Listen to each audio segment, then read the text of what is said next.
El tema de la muerte sigue siendo tabú en muchos ámbitos de la sociedad. Pero, ¿por qué la muerte sigue siendo un tema tabú en esta sociedad nuestra? ¿Cómo habría que tratar el tema de la muerte en las escuelas? ¿Qué visión sobre la muerte ofrecen los nuevos paradigmas científicos? Tras la muerte física, ¿nuestra conciencia sigue viva en otra dimensión? ¿En qué sentido la vida y la muerte están entrelazadas?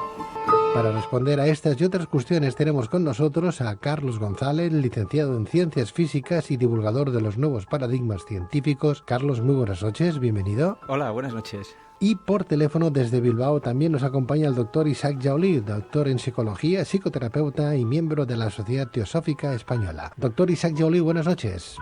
Buenas noches, Pedro. Qué gusto. Bienvenido. Una tertulia que se avecina muy interesante porque hablábamos de ese miedo, yo creo que es miedo ancestral a la oscuridad, a la muerte, pero es algo que ya subyace dentro del mismo estigma que tiene el ser humano por el mero hecho de haber nacido ya. Carlos, Isaac, ¿qué es ese miedo a la muerte? ¿De dónde viene? Bueno, mira, en la muerte no hay preferencias, ¿no? Ahí tenemos que llegar todos. Entonces es muy importante darse cuenta. Lo del tabú es algo increíble. Recuerdo una anécdota cuando yo era profesor que tenía una alumna en el último año de bachillerato, después iría a la facultad, que se le murió su padre, trabajaba en una central nuclear y como efecto de su trabajo cogió un cáncer fulminante, ¿no? Y se murió. Bueno, ninguno de mis compañeros sabía relacionarse con ella en este tema, en este aspecto. Como mucho decían, lo siento y punto. Y claro, aquella chica necesitaba que alguien la acompañase en ese duelo, en esa no explicación, ¿no? Podríamos decir, en ese tabú. Y me acuerdo que tuvimos conversaciones muy interesantes y luego ya, cuando ya estaba en la facultad, me escribió una carta muy tierna dándome las gracias. ¿Qué quiero decir con esto? Que fíjate si es tabú el tema, que no está en la educación. ¿Cómo podemos educar para la vida y no hablar que la vida tiene una etapa atomizada, con átomos, y otra etapa sin átomos, ¿no? En este nuevo paradigma lo diríamos así de simple, ¿no? Los átomos van y vienen, la conciencia permanece, ¿no? Esto sería un poco lo que el nuevo paradigma aclara de una forma fulminante. Entonces este nuevo paradigma acaba con todos los tabús, ¿no?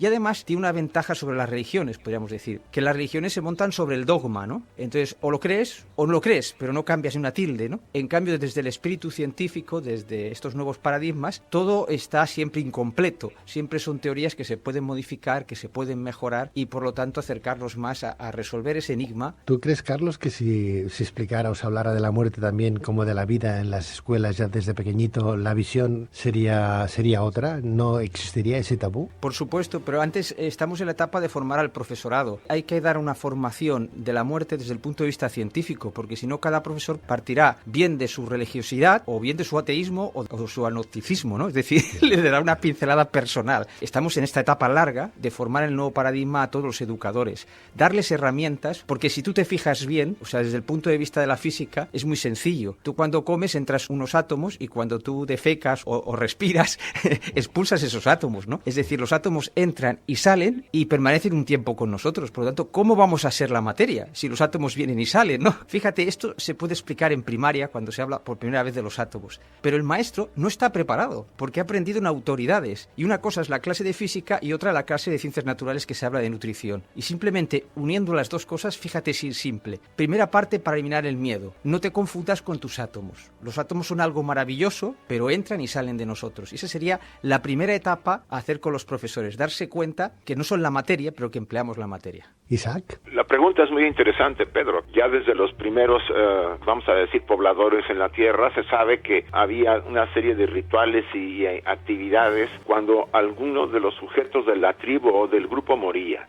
Era como un misterio, ellos no sabían qué ocurría, pero sentían era algo importante y protegían el cuerpo. Hemos estado leyendo algo de los neandertales. Esto está guardado de alguna manera en el inconsciente colectivo social. ¿Qué significa? En algunas sociedades, como las sociedades en Europa o en América Latina, no tanto, pero más en Europa, hay un misterio tras la desaparición de la conciencia, de la vida aparente del traje físico. Eso está muy ligado también a la formación, como acaba de decir Carlos. Una formación que atemoriza, o más bien que evita tocar el tema, y no solamente la educación, sino lo podemos notar en toda la sociedad, en todos los medios donde se dirigen siempre a la persona joven, a la persona vital. ¿Qué significa esto? Que de alguna manera, en el fondo de nuestro inconsciente hay un temor. Aunque las tradiciones religiosas y antiguas explican que el proceso no termina y que la vida sigue, el paradigma materialista de hace un siglo influyó muchísimo en la mentalidad occidental. Y eso eso hace que la mayor parte de los individuos apostemos porque la muerte es algo que hay que excluir, la muerte es un proceso que no conviene pensar ni siquiera en ello ni tocarlo, y hay que disfrutar de la vida a como dé lugar porque se nos ha inculcado, a pesar de las tradiciones religiosas, que nomás hay una oportunidad. ¿Esto en qué se puede traducir? Que se ha creado una estructura personal, una personalidad que nosotros nos hemos aferrado a la estructura material como si fuera lo único y evitamos cualquier cosa que le pueda pasar o que le pueda ocurrir, cualquier transformación que también significa cambio o muerte, lo evitamos, no queremos ni siquiera verlo, se mueren los demás menos yo, los cambios que me ocurren no los percibo realmente, y si los percibo a través de transformaciones físicas ahora, me puedo mantener joven. O sea, hay toda una estructura montada, muy materialista, para evitar que seamos conscientes los seres humanos, y por supuesto, la educación, como dice Carlos, está muy influida, y esto pasa más en Europa, en los países occidentales, porque en los países orientales hay un contexto diferente y más cercano a la tradición de que la vida y la muerte son las dos caras de la moneda. En cualquier caso habláis de educación y de formación, o sea, habláis de conciencia también colectiva y de algo que está en nuestra mente desde nuestro nacimiento, impregnado en nuestros genes, ¿no? Pero es curioso porque ya en la antigua filosofía, los griegos, por ejemplo, hablaban de Eros y de Thanatos, la vida y la muerte, e incluso Sócrates, aquel gran filósofo del siglo IV a.C., ya hablaba de aquella muerte que decía que no era una desgracia sino una aventura. Si es una aventura, ¿no será una excusa el pensar que hay algo más que nos supera, que no conocemos, como es el tema de la conciencia colectiva, como la vida más allá de la muerte, como para crear una expectativa y no tenerle miedo? Quizás porque no se ha educado a la gente, quizás porque se le ha tenido siempre un respeto a la oscuridad, y por eso, de alguna manera, de eso se han valido también las religiones, Carlos, Isaac. Ese miedo desde el nuevo paradigma no es así. Nuestros genes son un potencial que son programados por el paradigma imperante. Entonces el paradigma imperante no es el materialismo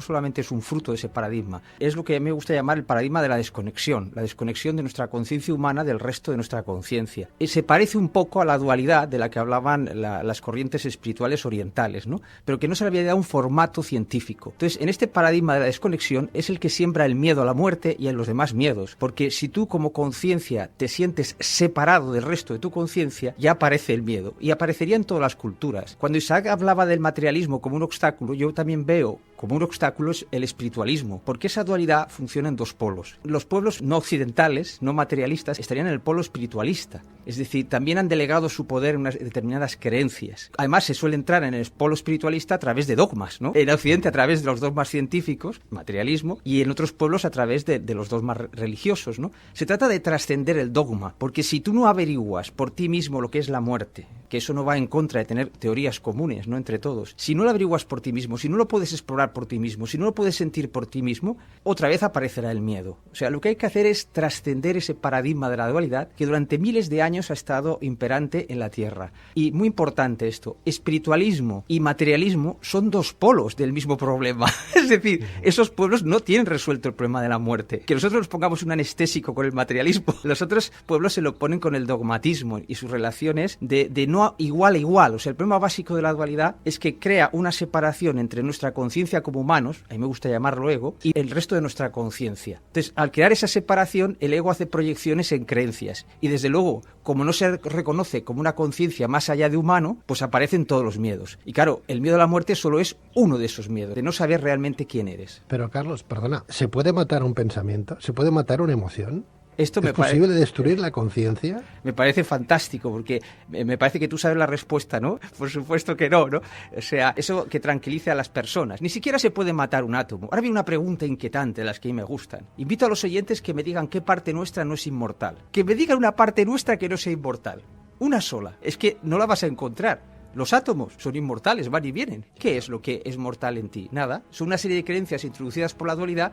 La dualidad es una cosa preciosa, porque si tú criticas algo no lo comprendes. La dualidad permite que nuestra parte espiritual viva su grandeza desde la pequeñez de sentirse mortal. Sí, es un engaño al ego, sí, por supuesto. O sea, que cuando hablamos de conciencia estamos hablando de esos átomos, entonces. No, la conciencia sería la parte sutil que impregna todo. O sea, los átomos son una conciencia densificada, podríamos decir. Pero nosotros tenemos una conciencia más sutil independientemente de los átomos. Pero nos relacionamos con esa conciencia que son los átomos, podríamos decir, ¿no? Desde esta mirada, al ver todo como conciencia, se rompe la dualidad entre materia y espíritu.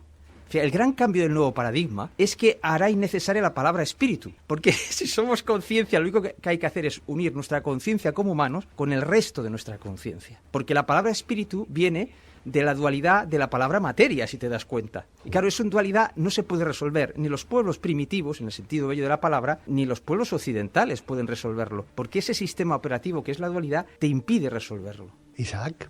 En realidad la problemática que comenta Carlos, tiene sus elementos, vamos a decir, muy ubicables. El ser humano, la estructura del ser humano, o sea, la personalidad, es el medio por lo que esa conciencia, que puedes llamarle, como lo menciona Carlos, los átomos, o a esa conciencia que utiliza como un instrumento el cuerpo físico, se manifiesta. Tiene varios niveles de manifestación. La problemática está en que los instrumentos que utiliza la estructura personal, o sea, el individuo, tiene una mente que por su propia naturaleza, una mente concreta que divide. Todo lo que nosotros observamos en el mundo lo racionalizamos en dos aspectos, en dos polaridades con varias series de graduaciones. Y esto ya era desde el pasado, vamos a decir, muy criticado, ¿no? La mente es el matador de lo real. La realidad es destruida por esa mente que divide, la mente concreta, no la mente superior, por decirlo así. Los aspectos superiores del ser humano, la esencia eterna que está en todos nosotros, con un lenguaje diferente al que usa Carlos, pero que es en esencia muy parecido, y que es lo que se manifiesta a través del traje físico. Ahora, el público que es nuestro radioescucha en estos momentos necesita ubicarse en un momento dado en cómo manejar esta situación. Casi todos hemos apostado, por lo menos la educación y la sociedad ha apostado por la personalidad, por la estructura que divide. Socialmente se enaltece la formación de la estructura, no solamente desde que estamos en la familia, sino la misma sociedad trata de evitar que el ser humano sea consciente de ciertas cosas. Uno de los grandes obstáculos no solamente parte desde la familia, sino la misma sociedad en su conjunto evita que nosotros salgamos de esa, por decir, de esa matrix, de ese modelo, de esa ilusión o de ese aspecto en el que estamos envueltos.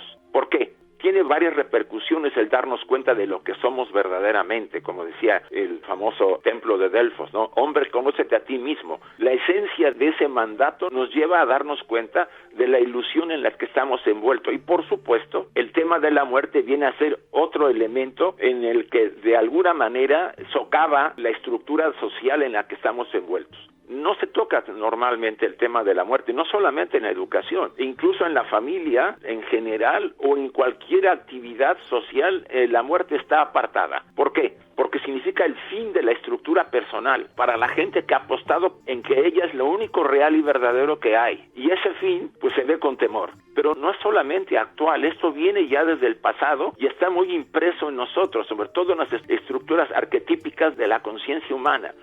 Ahí es donde debemos ver las cosas de otra manera. Doctor Jaulí, Isaac, Carlos, cuando habláis de conciencia, ¿los dos habláis de la misma conciencia o no? Discrepo de algunas cosas de Isaac, porque desde mi perspectiva el nuevo paradigma ha venido a trascender las religiones y a trascender el esoterismo, ¿no? Entonces el lenguaje me ha parecido que el que emplea sería de una rama del esoterismo, y que el esoterismo, tal como yo lo entiendo, por supuesto, tiene una parte dogmática igual que las religiones. Entonces no permite a la persona ser creativa en adquirir ese conocimiento, con lo cual le hace dependiente. Entonces el nuevo paradigma nos libera de esa dependencia. Y entonces, por ejemplo, cuando él hablaba de mente concreta, ¿no? Habla como si hay una parte de la mente que es dual por naturaleza. Desde el nuevo paradigma no es así. La mente no es dual por naturaleza, sino que ha sido programada en un paradigma, en un sistema operativo que la hace dual. Cambiando ese programa, no existe ese problema. Avales de todo esto, muy simple, la nueva biología, la biología del nuevo paradigma. Te está diciendo que tenemos genes que no usamos, claro, porque esos genes se ponen en marcha cuando tú cambias tu sistema operativo. Son genes que en dualidad no se pueden expresar. Fíjate, con estos datos las religiones no lo conocían, ni tampoco el esoterismo. Entonces es normal que aprendamos desde autoridades, pero el gran cambio educativo y del nuevo paradigma es que no conviertas el conocimiento en algo enlatado, sino en algo que fluye, en el que tú mismo al recibirlo puedes crearlo y recrearlo en tu vida. Eso es lo que te va a dar a evitar el miedo ante la muerte.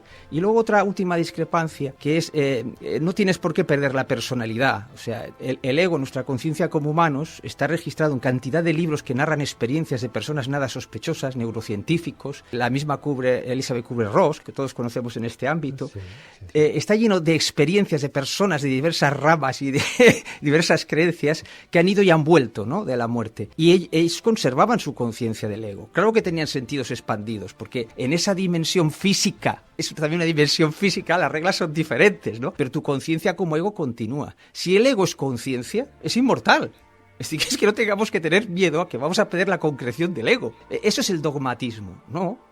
Leed estos libros, por ejemplo, Morir para ser, de una persona que va y vuelve, ¿no?, para explicarnos qué ha vivido. Y yo que he leído muchos libros y los he estudiado científicamente, ves que lo que uno vive tras la muerte, por lo menos de los que vuelven, que son los que tenemos registro, ¿no?, es función de las creencias que esa persona tiene. Va allí, cambia algo de sus creencias y vuelve, ¿no? Básicamente es esto. Y lo vive desde sus propias creencias, ¿no? Pero ves, por ejemplo, Carlos, desde ese punto de vista, cuando hablabas antes de ese átomo, de que qué parte de nosotros no es inmortal, ¿no? Estamos hechos de átomos, ¿no? La conciencia estaría formada también por esos mismos átomos, porque pertenece a nuestro organismo. Entonces, el pensar, bueno, la conciencia vive en otra dimensión tras la partida, tras la muerte, muy bien. ¿Pero por qué? Porque está formada por esos átomos todavía, ¿no? Aunque solamente sea esa cosa etérica, conciencia, que parece que algo que es intangible, que no puedes tocar, ¿no? Igual que el átomo no lo puedes tocar, pero por eso no significa que no exista, que no esté ahí, que no lo veas, ¿no? Desde ese punto de vista, yo entendería, por ejemplo, que la conciencia, desde ese punto de vista del nuevo paradigma, se podría expresar y la gente lo entendería muy bien. Bueno, pues muy bien, no lo vemos, es conciencia, es átomo y los átomos siguen adelante, vale, entiendo. Pero si no es así, ¿cómo se explica verdaderamente a gente que no tiene, pues a lo mejor, pues mucha capacidad para poder entender un cierto discurso, que esa conciencia está ahí? Tendríamos que recurrir entonces a la fe y llamarla de otra manera, como diría el doctor Joly.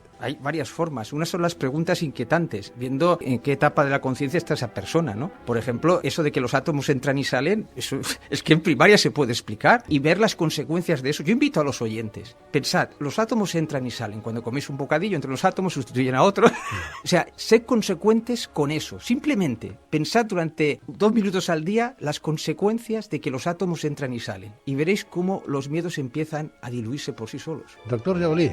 Yo creo que aquí hay un tema muy interesante que acaba de decir Carlos, cuando se refiere a aquellas personas que han tenido experiencias cercanas a la muerte, porque no han muerto, realmente al regresar no han muerto, han tenido una experiencia. Por supuesto, al no haber una muerte completa, vamos a decirlo así, que no regresan, no se puede decir que la estructura del ego se mantiene, para empezar, ¿no? El tema de dogmatizar, yo creo que todos dogmatizamos. Cada vez que emitimos una opinión, porque dogma significa opinión, cada vez que emitimos una opinión y la sostenemos, eso abre el margen de dogmatizar. Y por eso me parece que no es tan sencillo decir que no hay que dogmatizar. En realidad todos lo hacemos al dar nuestra opinión. La problemática es cuando nos aferramos a esa opinión y consideramos que el nuevo paradigma o la visión ocultista son las únicas. No, yo creo que ahí tenemos que estar abiertos y considerar las diferentes opciones que hay, incluso las religiosas, que me parecen a mí también muy importantes, porque de alguna manera a mucha gente, que es lo que nos interesa, llegar a ese público, les puede ayudar a trascender la experiencia de la muerte. En otras palabras, mientras la estructura del ego esté, entre comillas, completa, porque no es suficiente que tenga la experiencia de ir temporalmente a tener una experiencia y regresar, ahí no ha habido muerte, ha habido una experiencia solamente. No podemos hablar de que va a mantenerse. La estructura va a tarde o temprano a disolverse y, obvio, tendríamos que hablar de otros fenómenos. Pero aquí lo importante es centrarnos en el fenómeno del cambio, que es la muerte. La muerte está acompañándonos desde que nacemos hasta el final. Cada noche tenemos una experiencia trascendente y volvemos al siguiente día diferentes porque hemos renacido a una nueva oportunidad. O sea, cada ser humano tiene esa experiencia. Que haya condiciones, y ya estoy de acuerdo con Carlos, se ha condicionado a la mente o a las sociedades del pasado a verlo de una manera muy determinada. ese fenómeno, el fenómeno del salir adelante después de un periodo de tiempo de vida, de dejar esta tierra, pues es cierto, y eso es lo que se está tratando de hacer llegar al oyente, que se dé cuenta que la vida y la muerte son las dos caras de la moneda, que son parte de nuestro proceso, el proceso de cambio de las estructuras, y es cierto, estamos constantemente cambiando, nuestra estructura personal cambia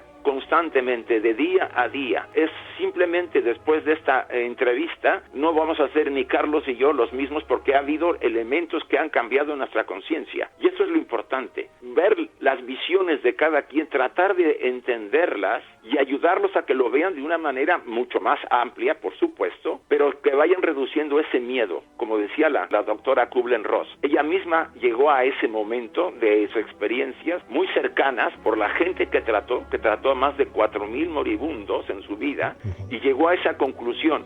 Dejó sus estructuras muy científicas que tuvo en un principio y se fue dando cuenta de que la vida es más que todas las teorías científicas y los modelos que los seres humanos hemos creado. La doctora Elisabeth Kubler-Ross, que tuvimos la oportunidad de entrevistar en este programa hace ya algunos años, porque ella partió en el año 2004, ¿no? Ella decía que la muerte no es más que un desprendimiento del cuerpo físico. Se trata de una transición a un estado superior de conciencia donde continuarás percibiendo, entendiendo, riendo y donde podrás crecer. Bueno, de alguna manera es la base de todas las tradiciones místicas. Lo que no sabemos si tras esas 4,000 investigaciones, Isaac Joly, a los supuestos que entrevistó la doctora y que tuvo conocimiento de ellos, ¿eran personas con una cierta fe? ¿Eran agnósticos o qué tipo de fe profesaban? Eran variados porque la doctora trabajó mucho, en Occidente, en los Estados Unidos y en Europa, pero casi al final de su vida tuvo muchos contactos con otros grupos, otras poblaciones, estuvo en la India y en el Medio Oriente. Eso le dio capacidades para ver que de acuerdo a cada, vamos a decir, individuo y su creencia, la conciencia del individuo, más bien los trasfondos psicológicos del individuo modelaban la experiencia. En algunos casos había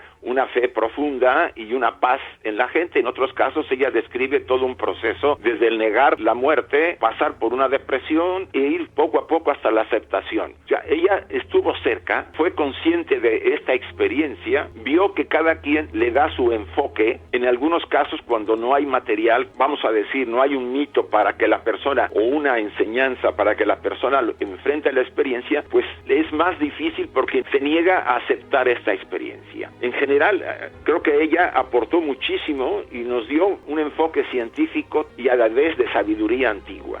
Carlos, en tu última entrevista hablaste de la posibilidad que en el futuro haya la posibilidad, valga la redundancia, de tener como un móvil para hablar con los muertos, ¿no? Sí, pero para entender esto hay que ver de dónde partimos, ¿no? Sí. Por ejemplo, si yo dijese voy contra los dogmas, sería un dogma. Esto es muy importante aclarar para entender la visión y lo del móvil, desde dónde estoy hablando, ¿no? O sea, se trata de trascender el dogma. Solamente se comprende algo cuando se ve la belleza que hay dentro de ello. Entonces la dualidad nos impide ver la belleza que hay detrás de las experiencias. La gente crece, como en el seno materno, dentro de sus creencias y de sus dogmas. Entonces el nuevo paradigma no va contra el dogma, quiere entenderlo, quiere comprenderlo, quiere ver la belleza que nos ha dado el dogma y dar el paso siguiente. Esto hace que esta mirada sea diferente a las corrientes espirituales que conocemos. Y este punto es importantísimo para entender lo del teléfono. ¿Tú crees que el nuevo paradigma se va a cargar las religiones? No, fíjate que ahí estamos en la dualidad. Acabamos de decir que se trata de ver lo bello que hay en lo que hemos vivido. O sea, el ejemplo para entender esto, el nuevo paradigma trabaja mente y corazón a la vez, no hace dualidad. Un ejemplo clarísimo, hemos dicho, las personas crecen dentro de sus creencias. Cada uno tiene creencias diferentes. Entonces, es como si fuese el vientre materno.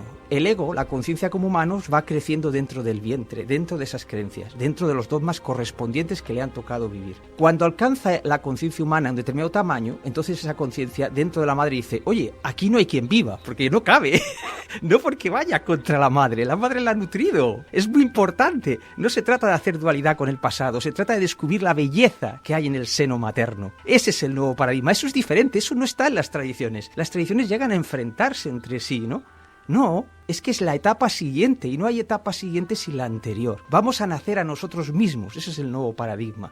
Y para ello debemos unir nuestra conciencia humana con el resto de nuestra conciencia. Y cuando, por ejemplo, decimos el ego se diluye, eso es un dogma. Y hemos dicho que hay que ver la belleza del dogma. El hecho de pensar que el ego se diluye lo empequeñece y lo desempodera. ¡Qué maravilla! Porque sin un ego desempoderado no hubiésemos conocido lo que es la compasión.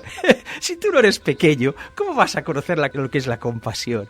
Se trata de comprender con la mente y el corazón, de dar el siguiente paso, amando el anterior, de conocer a la madre, las creencias, las tradiciones, desde fuera del vientre materno, no desde dentro. No estamos haciendo dualidad entre la tradición y el nuevo paradigma. Podemos abastecernos de alguna manera de nuestra propia fe, de nuestro propio credo, de nuestro propio pensamiento, llámalo como quieras. Y yo entiendo entonces que lo de fuera, y digo fuera como religión, no tiene mucho sentido. Entonces, Carlos. Tiene mucho sentido cuando estás dentro del claustro materno. Pero fuera ya no tiene sentido. No, claro.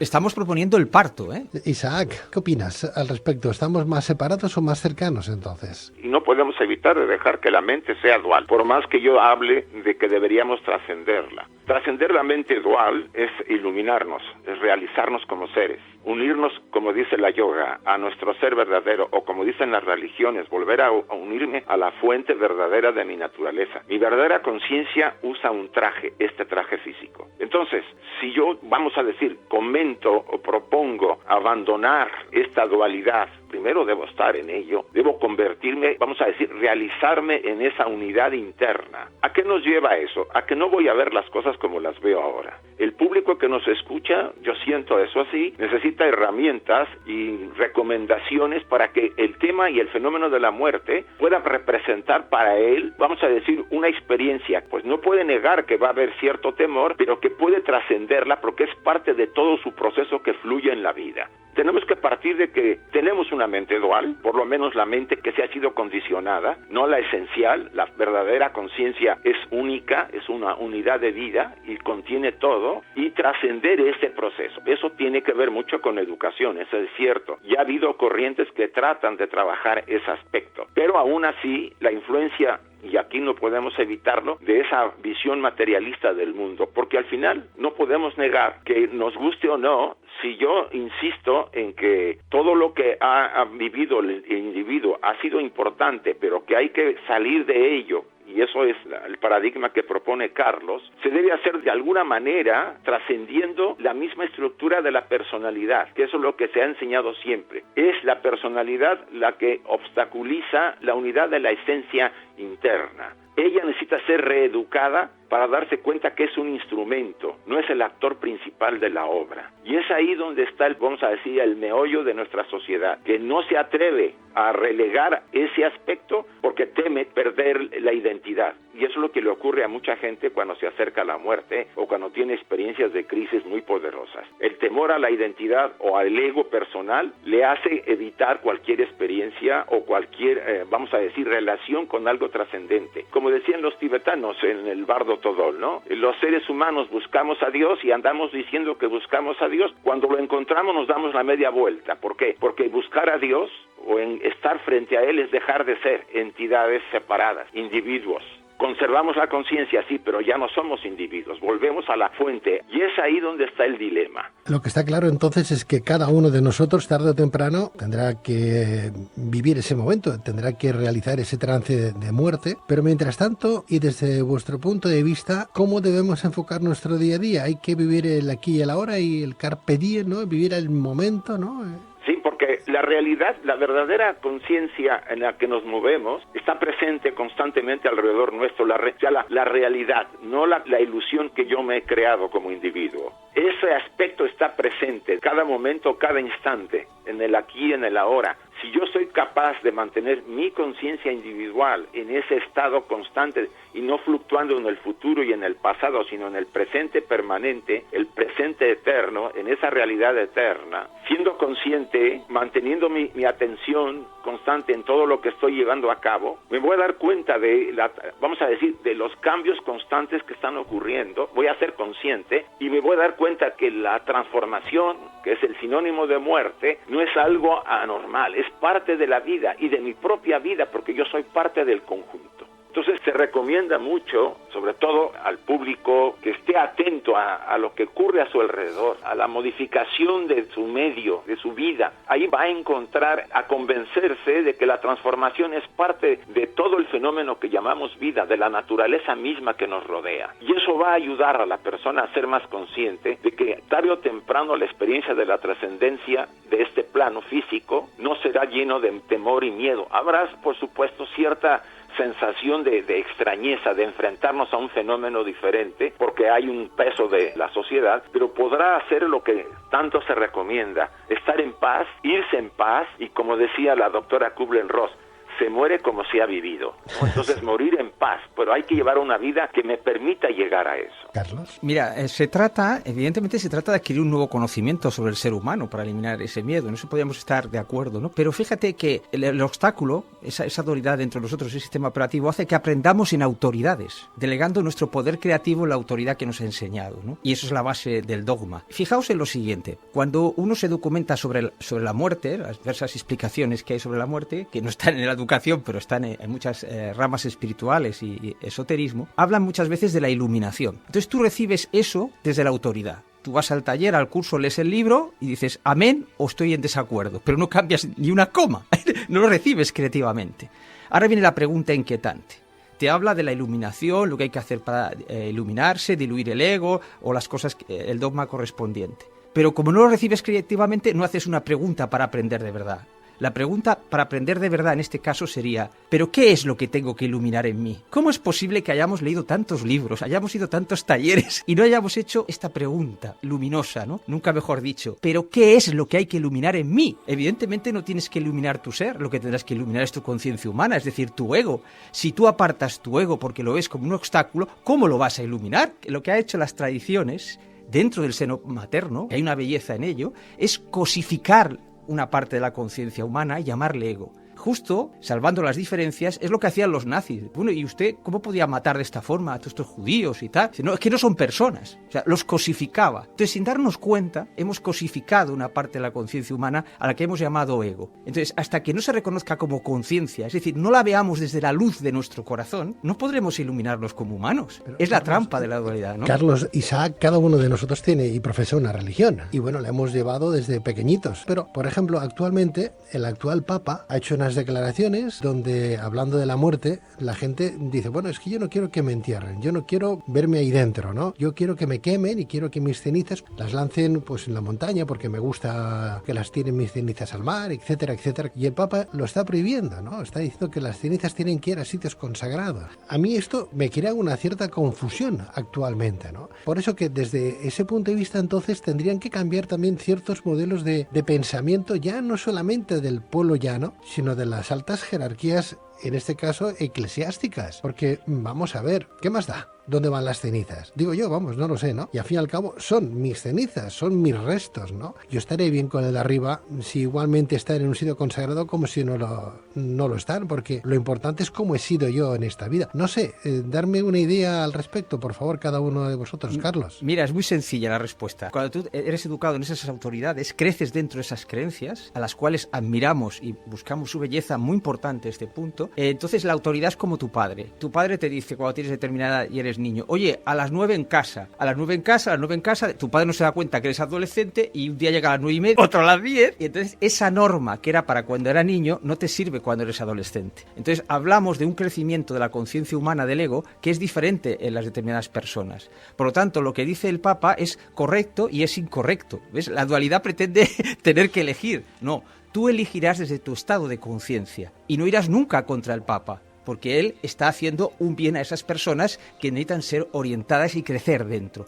Pero cuando uno crece, se subleva contra el Padre en el sentido bello de la palabra. Se revela mejor, se revela contra el Padre para revelar su propia luz. Es un acto amoroso. Fíjate que es la figura del Padre, es el que ama en la distancia. Entonces, esa distancia la tiene que tomar uno en su propia evolución. No puede decir que el Papa diga esto, diga lo otro, porque entonces no podría servir a todas las personas. Eres tú mismo el que decides si ahora tienes que llegar después de las 9 a casa. Isaac. Es un tema que, como ya algunas veces hemos hablado, de elementos jerárquicos y de autoridad. Está basado, por supuesto, en tradiciones, ahora sí que dogmas, indicaciones dentro de la estructura de la Iglesia, que este Papa, por más revolucionario que ha sido o que pueda ser, pues tiene que respetar, vamos a decirlo así. Él mismo evoca eso, y ahí estoy de acuerdo con Carlos. Digo, creo que esto va para cada grado de desarrollo de conciencia, de la madurez del creyente. Algunos pues les va a ayudar, les va a servir como guía las recomendaciones del Papa. Para otros pues las escucharán, pero procederán acorde a lo que sienten que debe ser, con esa libertad. En realidad, la libertad a la que nosotros necesitamos recurrir, verdadera libertad que emana de nuestro ser, de nuestra verdadera conciencia, es la libertad de ser un verdadero ser humano. Y ahí hay que ir a escucharnos a nosotros mismos. Los demás me pueden recomendar cosas, me pueden aconsejar, me pueden decir sus opiniones, pero al final yo decido en cierta línea y tomo yo las consecuencias de mi experiencia, sea buena o no lo sea. Yo aprendo en mis decisiones. ¿Por qué? Porque es la única manera de ejercer lo que somos, un ser humano que trasciende todo, y yo no me estoy refiriendo a la estructura solamente personal, sino a lo verdadero que está en nosotros, a lo que somos, y es ahí donde nosotros ejercemos nuestro poder, el poder de decidir nuestra vida, escuchando a las, de comillas, nuestros padres, amigos, maestros e incluso autoridades como esta religiosa, pero ejerciendo nuestra decisión personal, en esa libertad. Y por supuesto, yo insisto, es muy difícil no dar opiniones o dogmatizar. Todo lo estamos haciendo ahorita, lo está haciendo Carlos y lo estoy haciendo yo. Por más que digamos que tenemos que trascenderlo, es inevitable porque nos movemos en un mundo dual, nos movemos en ese mundo que hemos creado. Nuestra mente ha sido condicionada para crearlo. Entonces, ¿qué le tenemos que dar al radioescucha? Ciertos elementos para que los pueda manejar, porque el radioescucha está en diferentes grados de madurez, no está, vamos a decir, dispuesto en un momento dado a decir, pues yo voy, no me importa lo que diga el Papa, yo haré lo que considero. La mayoría va a detenerse y va a decir, bueno, es una autoridad a la que yo respeto y voy a hacerle caso. Otros podrán hacer lo contrario. Lo que queremos es acercarnos a ellos y recomendarles ciertos elementos de libertad interior para que la ejerzan sin que se sientan culpables después por ejercerla en contra de la autoridad, en este caso del Papa, que es la principal autoridad de la tradición cristiana católica. Podríamos estar hablando de este tema y cada uno iría extrayendo sus conclusiones, ¿no? Tanto a las que apunta Carlos como a las que apunta el doctor Jaulí. En cualquier caso, hasta que no llegue ese proceso de transformación, ese tránsito, sí, no tendremos la verdad absoluta dentro de nuestra conciencia y de nuestro conocimiento. No descubriremos verdaderamente si ese más allá está más cerca o está más lejos. En cualquier caso, lo que sí hay que tener claro es que vivimos el presente, vivimos ahora, estamos ahora vivos, eso hay que dar gracias, ya llegará ese momento de la partida del Thanatos, ya llegará ese momento. Lo de hoy es vivir intensamente el Carpe Diem, no generar conflictos en nuestra vida, en nuestra área de vida, porque los conflictos nos van a traer simplemente problemas, ¿verdad? Crear paz siempre que puedas, son palabras que estoy parafraseando del doctor Isaac Jaulí. Cuando no puedas, aléjate, cuando no puedas con algo, aléjate, valora la compasión, elige la empatía y no la culpa o el desprecio, y resiste el impulso de pensar que tienes razón, porque en todas las medidas todos tenemos razones, todos tenemos nuestra propia verdad, por fruto de esa verdad la gente ha ido matándose desde que el hombre es hombre, ¿no? Bueno, vivamos el momento, el aquí y el ahora, y tomemos cartas en el asunto, porque hoy podemos cambiar cosas, mañana desde el otro plano posiblemente no, pero lo que sí está claro es que aquí hoy podemos cambiar las cosas, o sea que si nos queda algo pendiente o estamos en un momento de pensar, bueno, es que salgo de casa pero no sé si voy a volver, pues a lo mejor habría que anotarse los postulados de uno y del otro y decir, bueno, sí, yo tengo esa conciencia de saber que puedo con ella y puedo aprender y tal, pero he aprendido algo en el día de hoy, he aprendido que tengo que respetar, que tengo que amar, que tengo que querer y sobre todo que tengo que acariciar más la vida y a la gente que tengo a mi alrededor. Y que puedo servir a alguien si es que se puede hacer cada día algo, ¿sí? Correcto. Ayudar a otro ser. Gracias, doctor Jaulí, muchísimas gracias por estar en Luces. Gracias a ti, Pedro, y también a Carlos. Gracias. Un abrazo fuerte. Carlos González, gracias, maestro. Me gustaría terminar con una metáfora muy corta. Mirad, la verdad es como el horizonte marino, ¿no? Tú coges un barco, que son tus creencias, ¿no?